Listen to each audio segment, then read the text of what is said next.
welcome back to another episode of Alter Your Health Live. I'm your host, Dr. Benjamin Alter. This is your source of information and inspiration to promote the holistic transformation of your health and the health of our planet. Thanks for being with me here today. I'm here as well. Dr. Susanna's here as well. There she is for those listening and watching on Facebook and YouTube, or not YouTube yet, Facebook and Instagram. We will be on YouTube, also on iTunes, wherever you're tuning in from. Give us a rating, a review, subscribe. And we're excited to dive into some really important stuff. I feel like this episode has kind of been building over the last several episodes. We're talking about the health of your liver, which is like the most important organ in your body. Yeah, we used to joke around in med school. I know the Chinese medicine folks would talk about the liver, the name of the liver being called the liver because it keeps you alive. Without a liver, you're dead. You know, obviously that's clearly true. But I think what was trying to be said is that the liver is really at the center of life because it has so many functions. Some say there are over 500 different tasks that the liver is doing continuously. So it's important. So yeah, we're going to talk about what some of the signs and symptoms might be of a sluggish liver. We're going to be talking about all of the different functions that the liver does carry out on a moment-to-moment, day-by-day basis. And we're going to talk about keys to living a healthy life, including diet, including nutrition, including other lifestyle factors that can help sustain and maintain a healthy liver to prevent and reverse any sort of chronic disease that is associated with poor liver health. Mm-hmm. Anything you want to add to that yet, Dr. Susanna? I'm excited to hear what we're going to talk about. All right, yeah, I took some notes here, but we're going to kind of go with the flow as well. I just want to maybe start by going over some of the many functions that the liver is responsible for in the human body. So we know that the liver produces bile, which helps digest and metabolize fats in the body.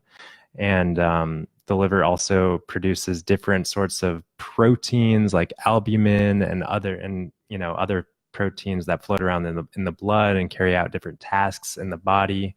And it also helps balance and manage cholesterol.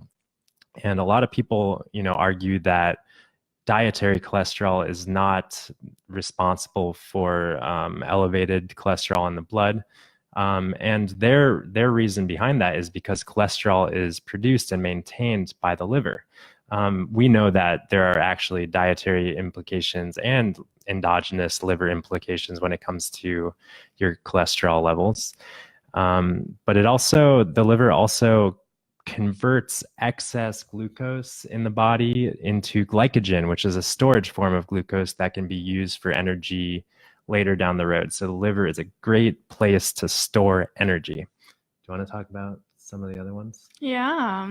All right. Working down the list. Yeah.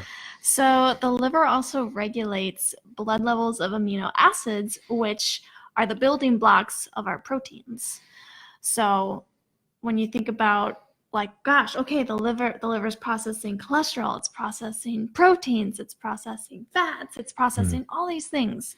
It also processes hemoglobin, which is one of the key ingredients for building blood cells. For building blood cells and for carrying oxygen around your blood and your body. Super important thing. Let's see, the liver, you talk about ammonia. Okay, so the liver helps convert ammonia, which is a breakdown product of protein, into urea, which is then excreted through the kidneys. So the liver, as Dr. Susanna and we were kind of talking about, it helps metabolize fats, glucose, and protein. Essentially anything and everything that comes into the body, whether it's through our mouth or through our skin or through our respiratory tract, it goes into the bloodstream, directly to the liver. The liver is responsible for kind of processing all that stuff, including different drugs that we take, prescription drugs, recreational drugs, and alcohol, of course. Liver is, classically associated with alcohol consumption, liver disease, of course, that is. And the liver helps regulate all of the necessary proteins that we're talking about, including those proteins that are responsible for coagulation of blood. So a common symptom of poor liver health is easy bruising. And that's really like a long-standing liver condition, is, throughout a lifetime of abuse and that sort of thing. So the liver is also helps in clearing bilirubin, which is the breakdown product of red blood cells. And if the liver is sluggish and backed up, one classic sign of that is jaundice, which is yellowing of the skin and the eyes. And the liver breaks down all of the hormones in the body, all of the excess hormones, both endogenously, and we're going to be talking about exogenous hormones that we take in through our environment. But all of that stuff gets broken down, filtered, metabolized, processed by the liver. So another kind of sign or symptom that you may have a sluggish liver is if your hormones are not really where they should be. So if there's any hormonal issues, we also like to consider what's going on with the liver. Yeah. So you got a comment. Oh, so Ellen is no longer bruising as poorly as she was when her liver was sluggish. So she's been working on cleansing her liver over the last, I don't know, months to year or so. So that's a great sign of improved liver health. Yes. So lastly, we kind of clump a huge category of liver function into the detoxification, which the liver is classically like one of the primary detox organs. So we're going to talk about what that means and how to promote and support these detoxification processes. So essentially, like I said, everything comes in the body either through our nutrition, through our food, through the air that we breathe, through the water that we're drinking. All this stuff is coming in, and our liver is responsible for kind of filtering through it and getting rid of the junk. So all of this junk that could be toxic to us include microorganisms, pollutants, pesticides, food additives, drugs and alcohol, chemicals, all these kind of things that just accumulate in our environment. So there are two phases of detoxification. The first phase is called phase 1, and it's essentially making all of these things that come into our body more water soluble. So some of the very important ingredients in order to carry out phase 1 are B vitamins, folate, glutathione, which is a popular supplement these days, all sorts of antioxidants, including carotenoids, vitamin E, and vitamin C. These kind of things help carry out phase 1. Yeah. Phase 1 is super important, but what's kind of more important is actually phase 2, because if we're detoxifying these pollutants, pesticides, food additives only partially, halfway, sometimes that intermediate state of the toxin can be even more toxic than the original toxin. Fun fact. So phase 2 is very important for us to also support. And some supplements that are not supplements, but just nutrients that help phase 2 are selenium, any kind of sulfur-containing foods like cruciferous vegetables. Those are your broccoli, cauliflower, Brussels sprouts, cabbage, radishes. Those are some of my I'm favorites. missing a few. And also amino acids like glutamine, glycine, taurine, and cysteine are very good in supporting that phase 2 detoxification. So once you've gotten through phase 1 and phase 2, you've got a water-soluble compound that can be excreted through the urine and through the stool. And it's very important that we have proper, adequate kidney function and also regular bowel habits. So if we, detoxify, if the liver is working to detoxify all these chemicals and toxins and that sort of thing, and then our kidneys aren't working, then those toxins get reabsorbed. And similarly, if we don't have regular, normal, healthy bowel movements, these toxins are also reabsorbed through the intestines. So, and like Susanna kind of already said, sometimes these toxins that are quote unquote like detoxified through phase 1 and phase 2 detox pathways are then actually reabsorbed in a more toxic kind of state. So, so yeah, it's important that kidney and bowel function are optimized in addition to livers. You know, we can't just focus on the liver without focusing on the other organs of elimination. Okay, let's take a break because that was a lot of information we just threw at you. And let's make this practical for your life. Yeah, well, right. So maybe a bridge into practicality is maybe pointing out some signs or symptoms that. Well, yeah, and I mean, first of all, we keep using this term sluggish liver. Like, what does that even mean? I mean, that's not a diagnosis. No, it's not a diagnosis. And in Chinese medicine, a common diagnosis is a liver stagnation, which is kind of encompasses what we're talking about here. I'm not a Chinese medicine expert, and I don't try to be one, but I know that that is a common diagnosis, and I'm pretty sure it overlaps with what we're talking about here. So when I talk about sluggish liver, I think about some of the common classic symptoms of. Yeah, I think, you know, one thing I'd like to point out is that in the conventional world of medicine, liver issues aren't really paid attention to until it reaches like kind of a critical point. So that's the case with so many things. Yeah. But so you've probably heard of like non-alcoholic fatty liver disease, or you've heard of, you know, of course, hepatitis, which are from more, infectious causes. And so, yeah, sluggish liver is kind of this pre-fatty liver, just fibrotic. Yeah, well, I like to think of so many chronic diseases on this kind of spectrum of completely healthy, optimal, and then diseased. And the conventional system is very good at screening and testing and treating things that are diagnosed in the disease side of things. But when we're talking about sluggish liver, we're talking about maybe like pre-fatty liver disease, right? So the signs and symptoms are a little bit more vague, more difficult to pick up. Some of the classic ones that would be tested for in like a conventional setting are liver enzymes. Those would probably be more or less normal in in just like a quote unquote sluggish liver, but they might be towards the upper end of normal. And this reference range, as we all know, is a very broad reference range that tries to target about 80% of the population. So there's only going to be 10% low and 10% high. So the conventional, range is trying to make sure people are in that 80%. But we don't necessarily want to be in the 80%, considering that our world is very unhealthy. We want to optimize those liver enzymes, which means bringing them on the lower side of the scale, if that makes sense. Perfect sense. Okay, so do you want to dive into some of the kind of classic signs of poor liver health? Yeah. Or a sluggish liver? A stressed liver. Stressed out liver. Yeah. So one of the biggest ones we talk about is actually weight gain.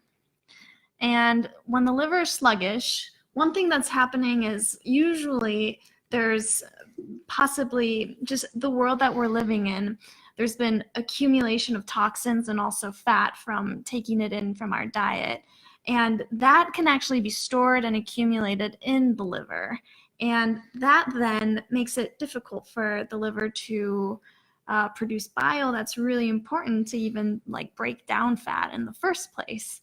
And so you get in this kind of vicious cycle of not being able to break down the fat that you're eating properly.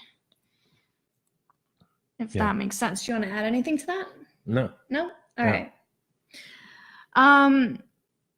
Yeah, and I think also something that's interesting to think about is also with the pattern of where fat is being distributed on the body. When there is a stressed liver, it tends to be stored more around the central part of the body, kind of the apple shape, not the pear shape. Yeah, that's kind of the classic, classic scenario. Hormonal issues? Hormonal issues. So Yeah. as we talked about, one of the primary functions of the liver is kind of the balancing and the elimination and the neutralization of all the hormones that are in the body.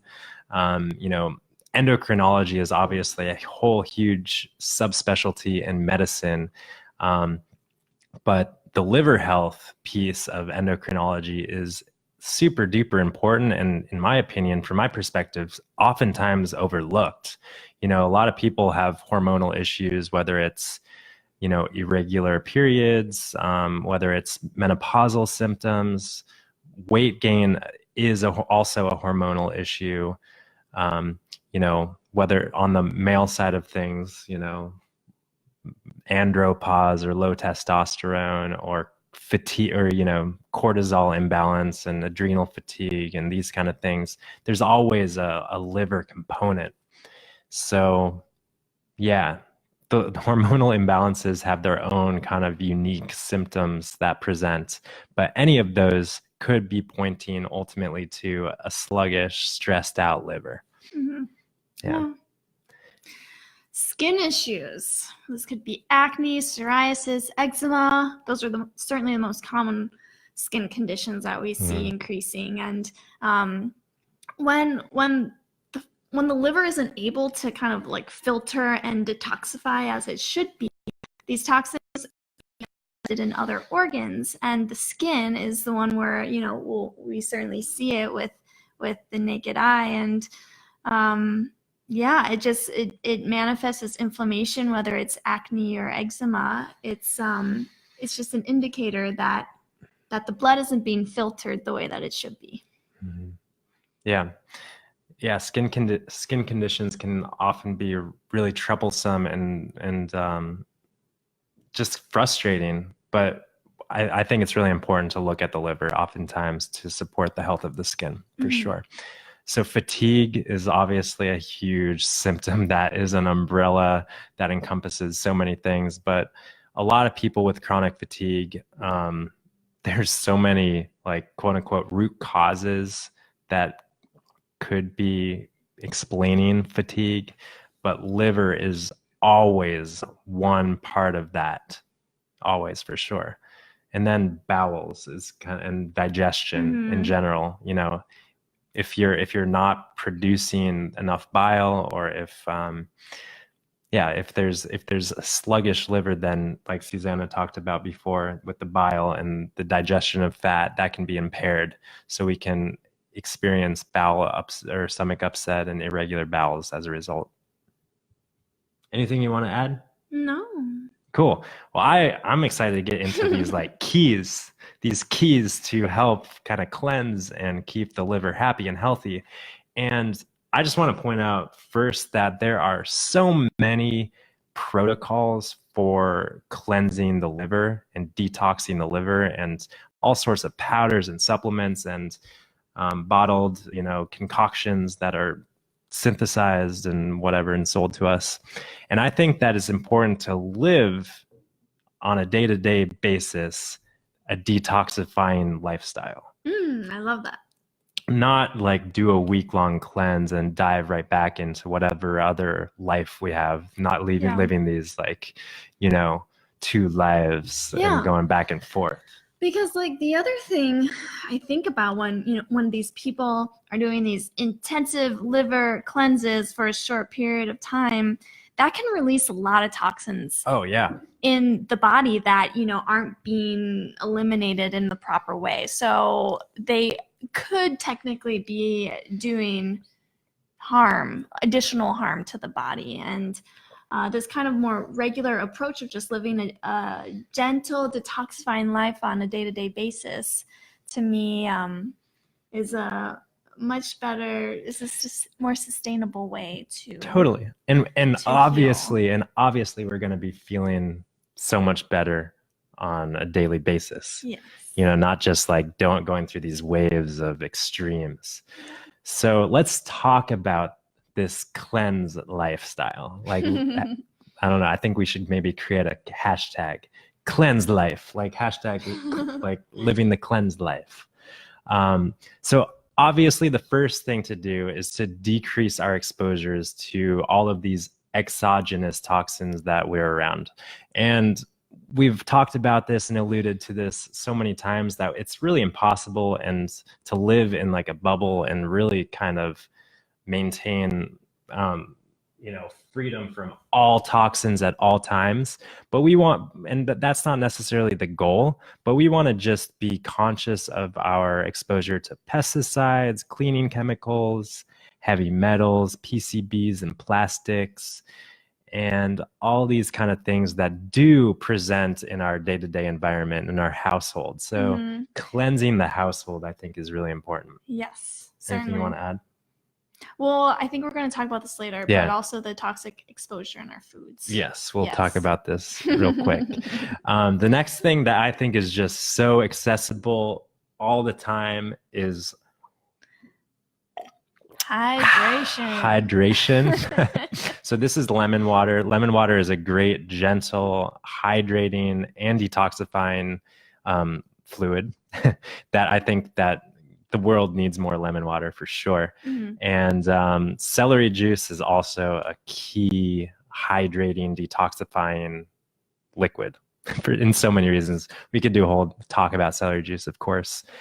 And beyond celery juice and water, just herbal teas and yeah.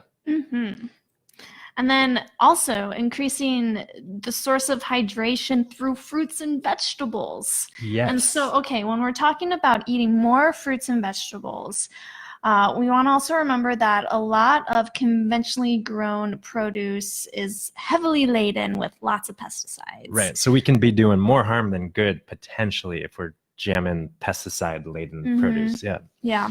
So many of you maybe have heard of the Clean 15 and the Dirty Dozen, where the Dirty Dozen are the top 12 food that are heaviest in the pesticides. So those are going to be like apples and berries and we can greens. We'll link you to it. But like we said earlier, foods that are particularly really good for the liver, vegetables that are really good for the liver are those cruciferous vegetables. Kale, broccoli, Brussels sprouts, cabbage, cauliflower, radishes, and more.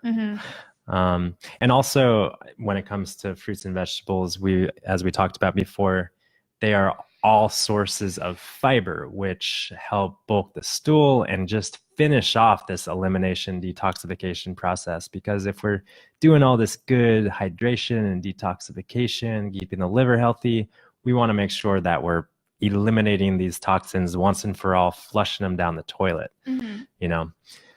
So another source of dietary toxins is from our animal products. And if any of you have read anything about just the raising of these animals and the conditions that they live in, they're exposed to a lot of antibiotics, B, just other medications to keep them alive, C, like all the pesticides in the food that they're eating. They're not eating an organic diet. No. And even the organic, free-range, grass-fed, best case scenario, they are these animals are accumulating toxins in their fatty tissue, and when we consume these sources of animal fat, we are bioaccumulating these toxins into our body. So we, artificially, as I like to say, place ourselves at the top of the food chain when we're choosing to eat animal products. So these toxins just kind of rise in the food chain and we get the brunt of the toxic load. So eliminate or, reducing animal products in the diet. And, obviously choosing the best, highest quality, backyard chickens when possible. Some herbs. So finally, some kind of like herb supplements that I like to, this is kind of the foundation, but this last piece is just kind of extra credit maybe. All right. Milk thistle. Milk thistle. Who's heard of milk thistle? Classic liver detox herb. Yes. Yeah, and so this herb I know one of its functions is that it decreases any fibrotic tissue in the liver. Yeah. Great studies on. I mean, I think milk thistle is one of the best herbs just because it has some of the most research. Yeah.